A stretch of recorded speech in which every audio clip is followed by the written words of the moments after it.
Hello, I'm Caroline, and a very warm welcome to our Sheldon Road Church Sunday supplement.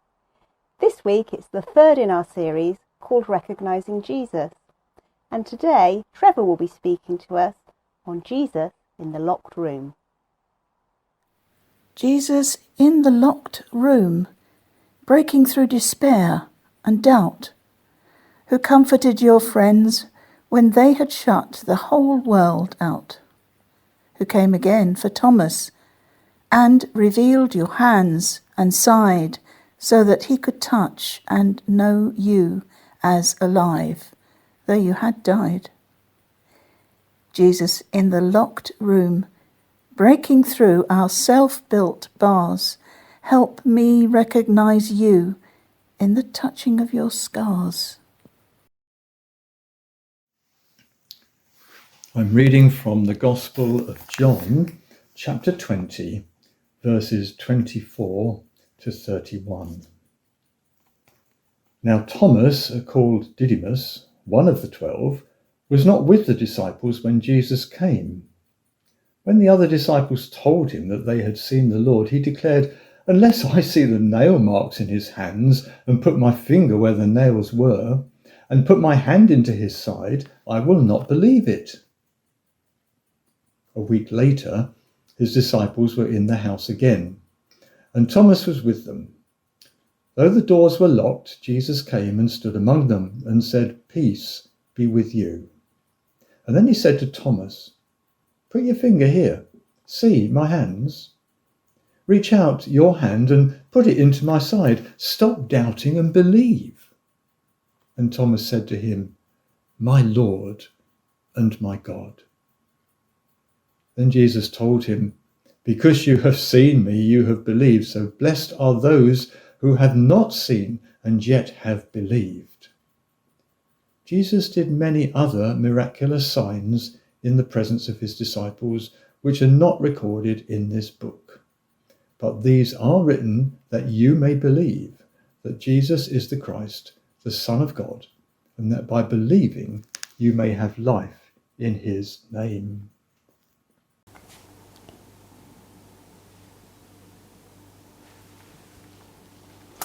FOMO.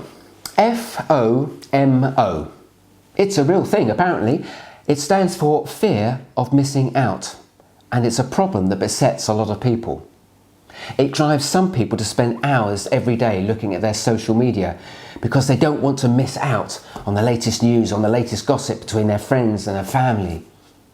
It drives other people to stand outside for shops for hours on end, sometimes even overnight, waiting for the release of the latest phone or the latest computer game. The fear of missing out. Well, that fear had become a reality for Thomas, one of Jesus' friends.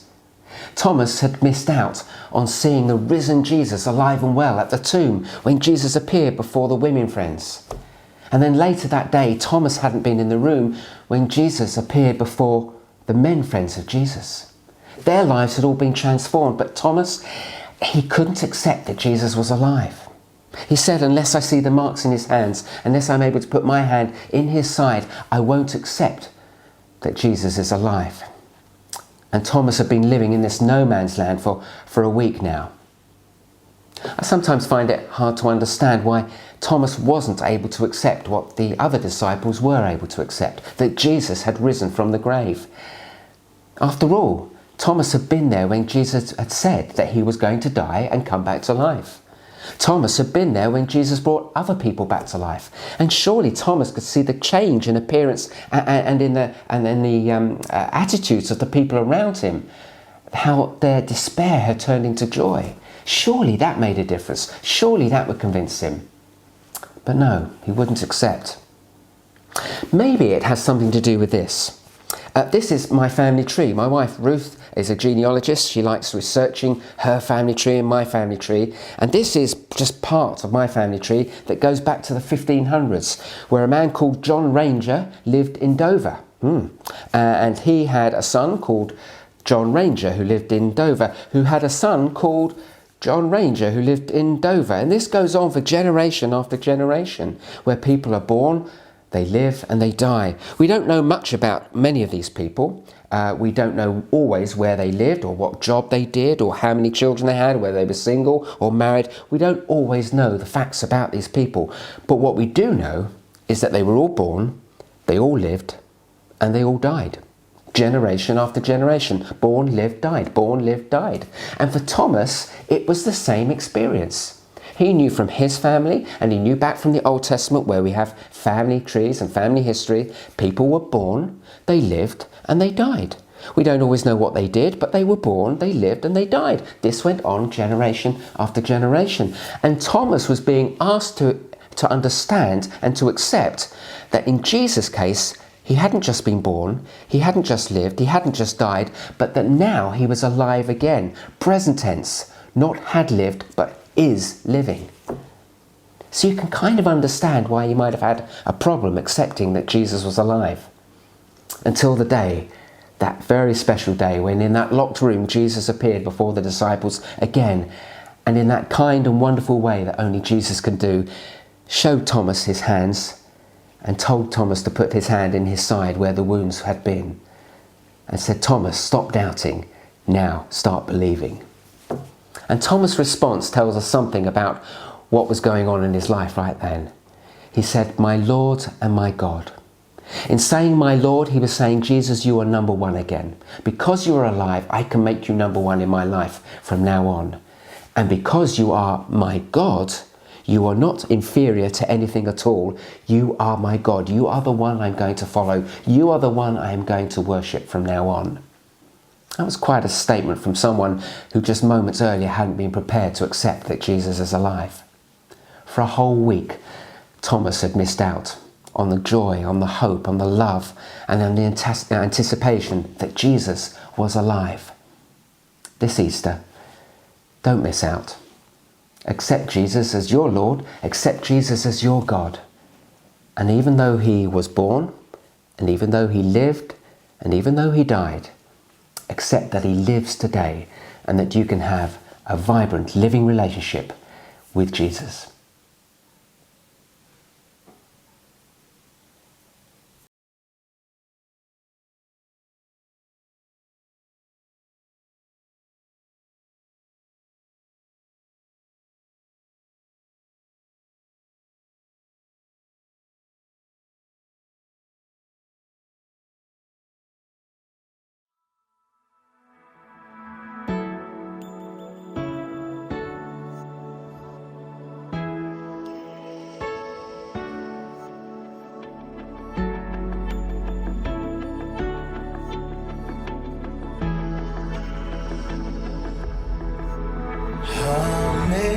Amazing grace, how sweet the sound that saved a wretch like me.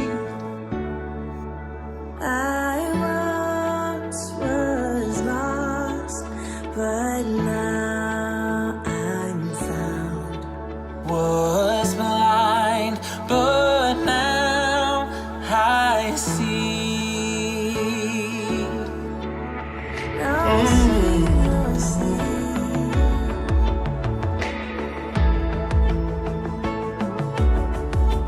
Twas grace that taught my heart to fear.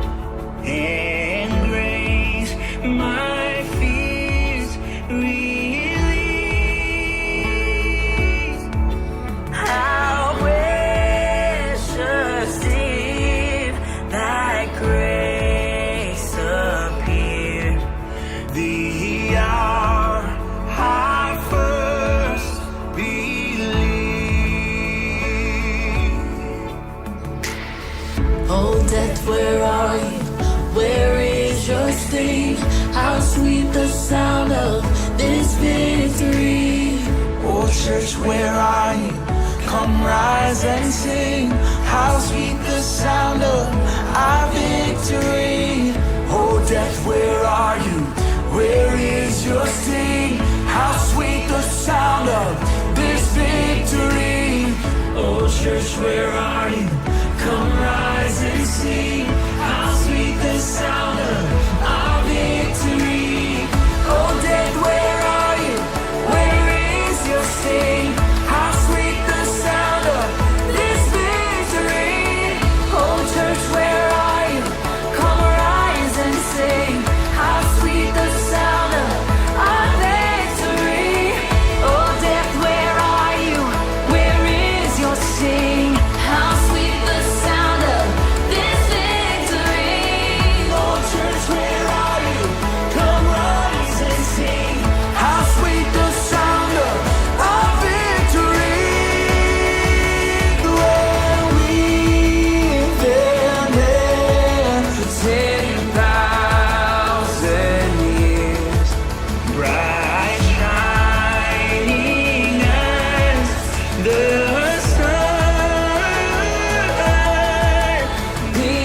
Well, that's it for today.